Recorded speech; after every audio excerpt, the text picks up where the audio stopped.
Vice-Chancellor, thank you very much for joining us. Good to be here. Let's begin with the 2018 hack. Could you just briefly explain what that entailed? All right, so there are actually two hacks in 2018. If people can remember, there was the first hack in mid-year that made a lot of news, but no data were actually taken. And that was a place where the ANU's systems, I would say, were in a state where they were vulnerable. And so we learned at that point that we really needed to up our game, and we started a program mid-year to start improving what is one of the most complex networks in Australia, just because that's the way a university like ANU is. In November of 2018, not discovered until several months later, a much more sophisticated attack occurred. And so this was an attack that was ultimately instigated by what is loosely described as a phishing attack. Now, phishing attack, most people will know, is when you click on something on your email. This one's a little different. This one you didn't need to click on anything. It turns out that in the preview function, when it rendered just the preview with no buttons clicked, that was enough to launch the attack. And that was able to compromise a key person of the university's credentials, and they were able to do a lot of complicated things. They were very good at washing their tracks behind them, and ultimately they were able to get to what was very clearly their target, which was the enterprise system that included the details of who has worked and studied at the university. Nothing particularly private in that database. Although, I, like everyone, not really keen to have my date of birth and my identification things spread around everywhere. But that is what they attacked, and we figured out, it took us a little while. It was a very large database, but roughly 700 megabytes of data were extracted through a very complicated process to avoid detection. So that was that very sophisticated hack that we then decided to tell the world about, because we're required by law to tell things, but I thought it was important to tell people really what happened, so that people start to understand it's a new world that we live in, it's different, and we actually have to change. Okay. You mentioned that the hack in 2018 was perpetrated by state actors. Is there any inclination as to who these state actors may have been? No, I mean, everyone's always happy to go out and speculate. The reality is we don't know. And the Australian government says they know, but they won't tell anyone. So I can promise you, if they're not telling anyone else, they're not telling me. So state actors are, multiple state actors have the capability of doing things like that. There's still no real, as I said, idea of why they spent so much time and effort. I mean, this would have been dozen people working around the clock for many weeks to go in and get that 700 megabytes of data. I don't know why they would do that, but we don't know who the state actor is. Okay. And you mentioned that it was personal information that was targeted, not just, intellectual property or research data, which would usually be the case when a university is hacked. Why would they use that data, do you think? Why would they target that data, personal information? So it's not at all clear to me that universities aren't actually normally hacked for personal data.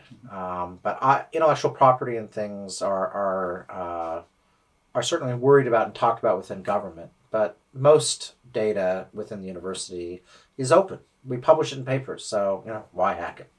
We're not, we don't have blueprints to build a new X. That tends to be done in companies and things. So why would a foreign state want to know? I don't know. You could imagine triangulating on just information on people for their own, purposes of surveillance. I just literally don't know. Okay. Are there currently any cybersecurity threats, or how high is the threat level at the moment towards the ANU? In other words, how worried should students be about the safety of their data right now? So the university has very strong measures in place, but the threat is high. We have just seen an oil pipeline in the United States get shut down by criminal hackers. It does not appear state actors. State actors are interested in our students' data. They're interested in the university's data. They may not be interested in your data, but they may be interested in your friend's data. it is a time when we always need to be highly vigilant because for reasons that are not completely clear to me, and we can discuss here in a second, the university is a target. And I guess we have interesting people working on interesting things here. So we really do need to concentrate on it. The university would be orders of magnitude more secure than it was, but unfortunately, there's lots of criminals, lots of state actors out there who want to get in. And so we're not invincible. But the best possible thing we can do is, as a community, recognize things like phishing. And I'm hoping you and your colleagues are out looking at CyberSense, our comedy come How Not to Be Phished. That's important because it may be that you do in your neighbor, or it may be that your homework gets locked, or something that really is important to you gets lost. It's a brave new world out there. Yeah.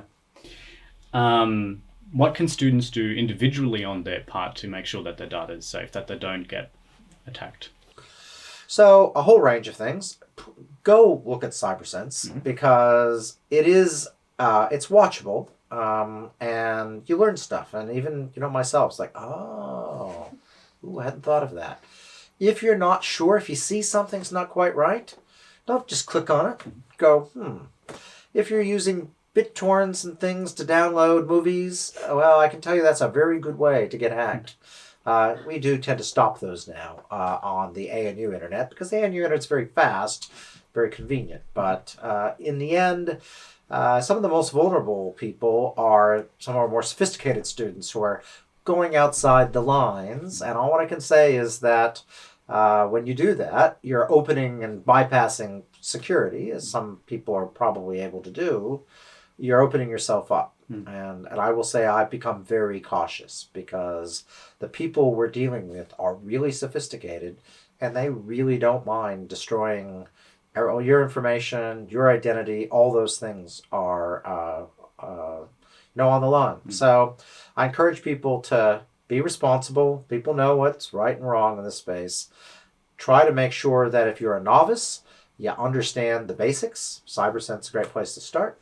And if you're very sophisticated, be very careful because there are people out there even smarter than you.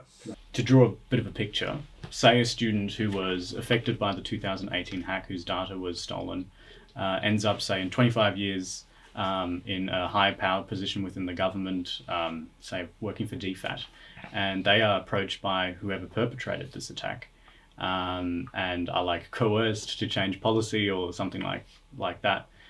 Does ANU have a policy to support those or give advice to students, alumni then, in, say, 20, 30 years down the track? Well, hypothetically, there's a very long set of hypotheticals there, and so I tend not to answer hypotheticals. But I do work on a series of principles. And those principles are we take responsibility for the things that happen to students on our watch here, whether or not it's now, a year, 30 years. Absolutely take responsibility.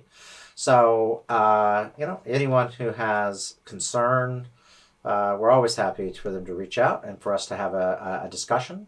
But I do think that we do monitor for the leakage of that information and things like the dark web and other stuff, and there hasn't been leakage, and we have seen no criminal activity or anything like that. And again, the data itself didn't contain anything, I think, that would be easily used in a coercive way.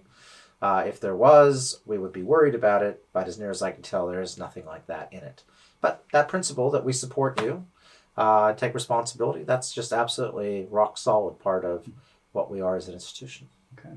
You appeared in March before the Parliamentary Joint Committee on Intelligence and Security and said that ANU has a particularly large exposure.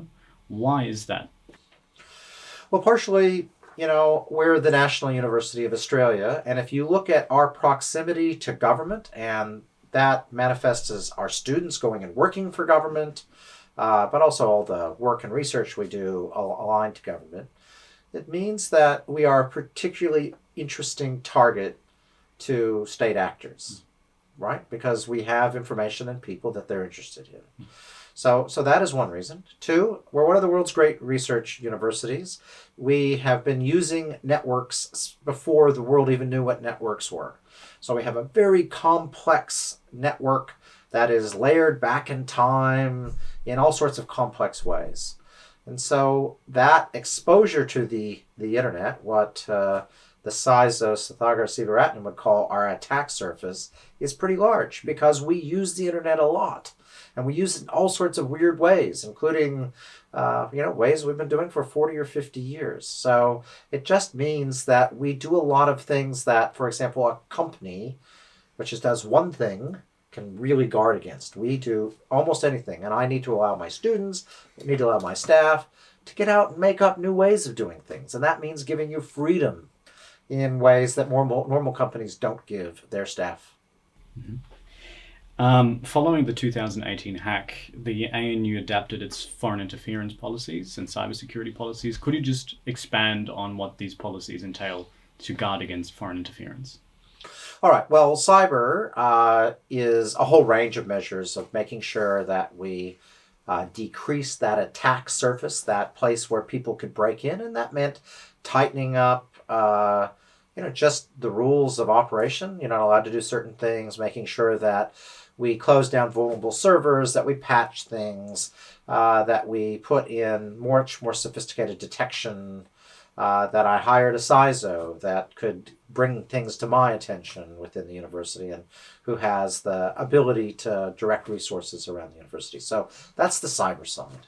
The foreign interference side more broadly is evolving, and that happened 2018 when it became clear that there were concerns being relayed to me and to others in the sector around foreign interference within the university. And the government was extremely worried about leakage of our intellectual property, but they become more concerned about, undue influence of our staff and our students and things like that. So for us, it's about, to my mind, transparency and making sure that I don't want to stop our staff and students doing things, right? But on the other hand, I can't have people working in the shadows and doing things that are ultimately against the Australian national interest. So what I always tell people is we have a new program where, you don't hide. You just tell people we're up to. If you're doing something that's concerning, we'll have a chat with you. We're not going to, go and hold you to ransom or, take you out the back. What we really want to know is just, what are we doing? And let's make sure that you aren't being taken for a ride and, for example, contributing to something that you don't want to be contributing to, for example. So I think it's that transparency and then a way of going through and doing due diligence on the activities that people doing, because many of us won't know. Foreign interference is usually pretty sophisticated. So that transparency being right at the core of it. As Chancellor, thank you very much for your time. My pleasure.